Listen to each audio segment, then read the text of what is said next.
It's interesting that you speak about the implementation of the constitution as a struggle, and this struggle needs players. Yes. And if we look back in the history of the country and the struggle that we've had with democracy and with dictatorship, we've had what we call student movements. Yes. You are part of organizing around student movements Yeah. during your time. I would like you to share with us what were the prevailing conditions at the time when you were organizing, and then we're going to have a talk about the role or the kind of action that is needed towards effective organizing as a movement, especially as a student movement. Yeah, I wasn't very active in the student movements when I was in the university. I mean, I wasn't a leader, but I followed. You are a lecturer at the time. Oh, no! I'm now talking when I'm a student in the University of Dar es Salaam, Okay. which then was the mecca of revolution, with great revolutionaries teaching us and freedom fighters coming to the University of Dar es Salaam to talk to us about their liberation struggles, their armed struggles, and so forth. So it was an environment for me that was great in terms of, developing my intellectual, ideological, and political positions as a student. And when I went back to do my master's there, I had time to do more reading and so forth, and interact with radical and revolutionary scholars. So I can say in Dar es Salaam I was a follow, seeing what people are doing, trying. Yes, and they do a lot of study, a lot of reading during that period. And when I got out of Dar es Salaam, I knew exactly where I was headed. I knew, yes, it's leftist, pro people. So when I come to the University of Nairobi, I joined literature Sharia, so that I can actually help give legal advice and aid to workers and tenants, and even students. Students in Nairobi itself, when they got into trouble, when they were charged with criminal cases, I used to go and defend them. But it's when I was in the university then as a lecturer that we started the University Staff Union. It used to be called the University Academic Staff Union, but we changed it so that secretaries and staff of the university could work in, and we had good relations with the student organization. So that in terms of organizing, the university became a site for struggle, and that's the history of University of Nairobi in the 70s. Because Ngugi was there, Michere Mugo was there, Kimani Gishau, Mukangi, George Mukangi, Mukaru, Atieno Odhiambo, Anyang' Nyong'o, Apollo Njonjo, Edward Oyugi, Maina Kinyati was written books on Mau Mau, Alamini Mazurui. There were many during that period. And the university became a site for struggle against first the Kano Jomo Kenyatta dictatorship, then the dictatorship of Moi. It was during Kenyatta's dictatorship that Ngugi was detained, 15th of January 77, and he came out in December because Kenyatta died in August of 78. Yeah.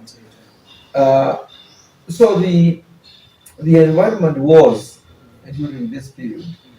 KANU had actually politically cannibalized maendeleo ya wanawake and also the unions.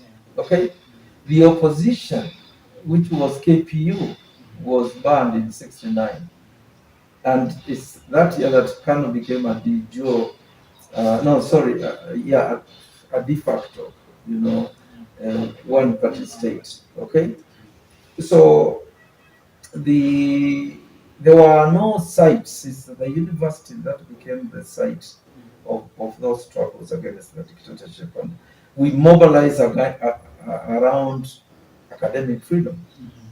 Around issues that were Yes, important to yes, the people who are yes, but also outside freedom, the broad national issues. You find story about students going on strike because JM had been killed. Students going on strike because Jaramogi Odinga was denied a chance to address, the students in the university. So the university during that period, and I'm talking of when I joined, which is '74, until I was detained in '82. That period, there was, a lot of activism, for student rights, but also for the social issues yes, facing the country. yeah, and the constitution making processes started after independence. It's not that it started in the '90s.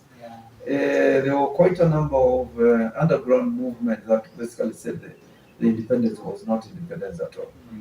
And in the '70s, there was the December 12th movement that said exactly that, and it was underground, then connected with the university staff union, where I was, secretary general. So there were these activities and organizing and so forth. And what was important is that when there is a dictatorship and there is no site for resisting a dictatorship, then you're completely railroaded. And that's what happened, because after the coup, and after banning the union, and detaining us, and then the coup happens, and then they focus on the students. The student organizations were completely dismembered.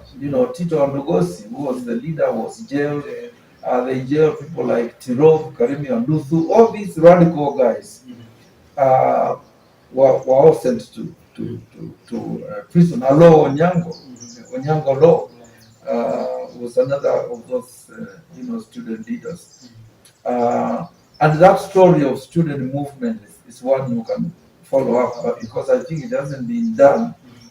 There's a lot of students who are, who participated. Even when you go back to the '70s, you see Mukiza Ketui, Kajwang, and the Rumba Kinuthia being expelled, and they go to Makerere. Then in the '80s, you find Makau Mutua, John Munuve, Madege Karundi,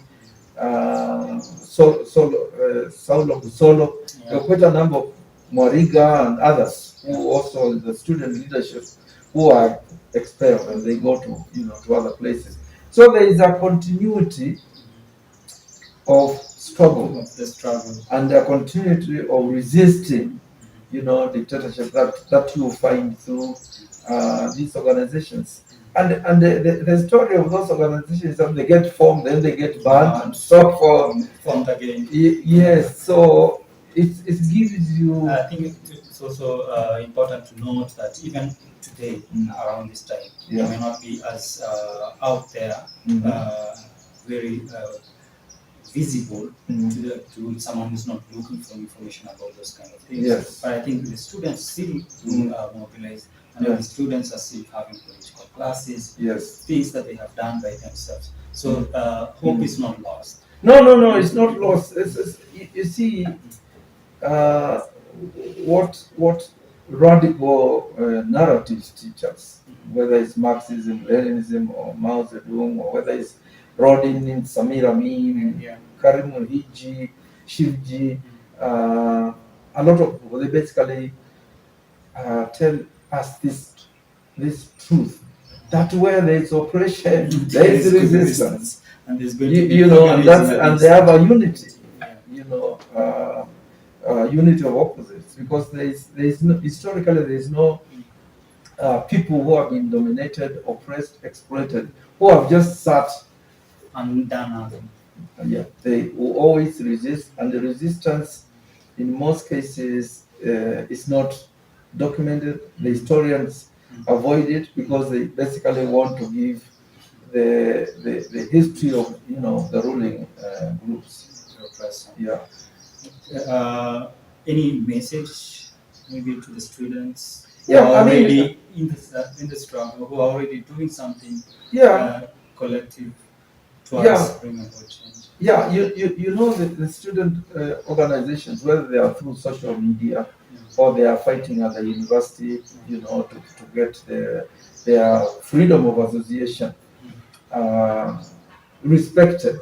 Okay, that's a good thing. It shows that people are resisting. They are resisting, and it's very, very important, particularly for the students, because in this country now education has become a commodity.